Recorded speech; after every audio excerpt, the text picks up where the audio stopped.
ইফতারের জন্য ফল ক্রয় বিক্রয়কে কেন্দ্র করে এক ব্যবসায়ীর সঙ্গে ঝগড়া পড়ে মারপিটের ঘটনায় উত্তপ্ত চুরাইবাড়ি বাজার। এই ঘটনায় মামলা ও পাল্টা মামলা গড়ালো চুরাইবাড়ি থানায়।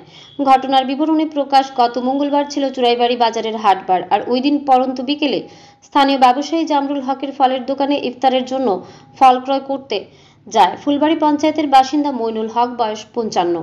সে বিনা টাকায় প্রায় 2000 টাকার ফল ক্রয় করতে চাইলে ব্যবসায়ী জামরুল তাকে বাধা দেয়। এতে উত্তেজিত হয়ে ওঠে ক্রেতা মইনুল হক।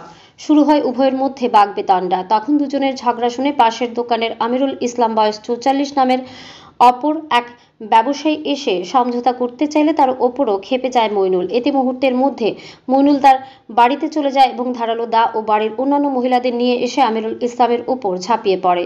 তার হাত ও শরীরে কামড়ে দেয় মহিলারা। ধারালো অস্ত্র দিয়ে আঘাত করার সময় বাজারের অন্যান্য ব্যবসায়ীরা তা দেখতে পেয়ে সঙ্গে সঙ্গে আমিরুলকে রক্ষা করে এবং সম্পূর্ণ বিষয়টি বাজার ব্যবসায়ীরা সমাধান করে দেবে বলে আশ্বস্ত করেন উভয়কে।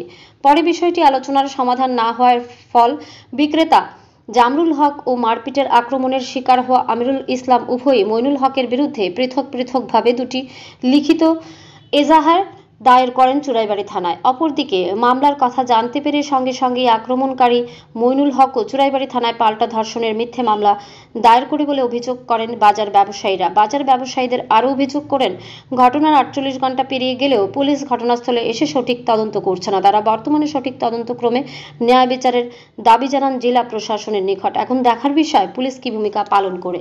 ধর্মনগর থেকে নিজস্ব প্রতিনিধির রিপোর্ট, আরই ধর্মনগর। তো প্রথমে আপনাদেরকে নমস্কার। ওই বিগত মঙ্গলবারে চুরাইবাড়ি বাজারে বিকাল 4 ঘটিকার সময় তো একজন ব্যবসায়ী জামরুল হক, উনি ফলের ব্যবসা করেন, ওনার দোকানে একজন ব্যক্তি বিশেষ, ওনার নাম মইনুল হক, উনি এসে বলেছেন আর কি যে আমাকে ইস্তারির সামান দেওয়ার জন্য। তো ইস্তারির সামানা দেওয়ার জন্য উনি বলেছেন যে বিগত সালের আপনার কাছে 600 টাকা রয়েছে আমার, তো এইবার আপনি 500 টাকা দিয়ে চাইতে আরো 2000 টাকার জিনিস নিতা আমার দ্বারা এটা সম্ভব হইতো না। পরে টাকাটা 500 টাকার অ্যাডভান্স দিলে ঘুরিয়ে দিলেছি। দেওয়ার পরে আবার তাই না কইছে না তুমি দিতে হইব। তখন অপর ব্যবসায়ী ওই আমিরুল ইসলামে তাই না কইছেন একজন যদি বাকি দেয় না তাইলে তার লোক এখানে যেও।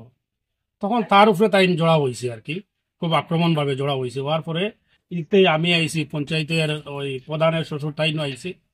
আমরা কইছি এটা বিষয়টা সন্ধ্যা পরে কি হয়েছে দেখিয়া দিমু, এবার যাও গিয়া বাড়ি বস। পরে আমরাও গেছি কাছে। আবার যেহেতু উপরে থেকে আমি সবজি লিয়ে ঘুরিয়া যখন আবার সময় দেখছি তাই নেও এই আমার বাড়ির রাস্তা এদিকে ক্রস করতা। তো আমার বাড়ির সবজি দিয়ে আমি পাইছি কেন তাইনে বলে দাও লইয়া আইছে, তাইনের মেয়ে তাইনের বউ, এরা আইয়া বাবুল মিয়ার উপরে আক্রমণ করছে। তো এখানে আইয়া দেখছি তাইনে এইদিকে লইয়া গেছেন, বাবুল মিয়ার এইদিকে সরাই আনছিলেন।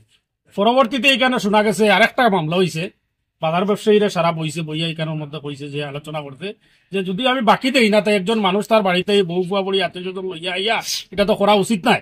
তো এটা আমরা আলোচনার পার্টি কইছি যে এটা বইমু দেখমু এবং মামলাও হয়েছে। তো বইমু পরবর্তীতে আরেকটা মামলা হয়েছে আব্দুর রব একজন মানুষের উপরে মানে রেপ কেস না শিরতারানির একটা মামলা হয়েছে। সেও ব্যবসায়ী বাজারে, জামরুল হক ব্যবসায়ী, আমিরুল ইসলাম ব্যবসায়ী, আব্দুর রব ব্যবসায়ী, এবং ব্যবসায়ীর একটা আতঙ্কর মধ্যে আমরা চাইতেছি যে ইন্সপেক্টর এর মোতাবেক একজন অফিসার দিয়া এই বিষয়টারে পুরা পঙ্গানুপঙ্গিতভাবে তদন্ত করা হোক এবং চোরাইবাড়ি বাজারের যে ব্যবসায়ীর ভিতরে যে আতঙ্ক ঢুকছে এই আতঙ্ক এবং বইটা সরিয়া যাওক এবং আমরা যারা হিন্দু, মুসলমান, খ্রিস্টান, বুদ্ধ, পাহাড়িরা সারা জেলা চোরাইবাড়ি বাজারে আমরা এখন মিলিয়া ব্যবসা করি, এই ব্যবসাটা আমরা করতাম।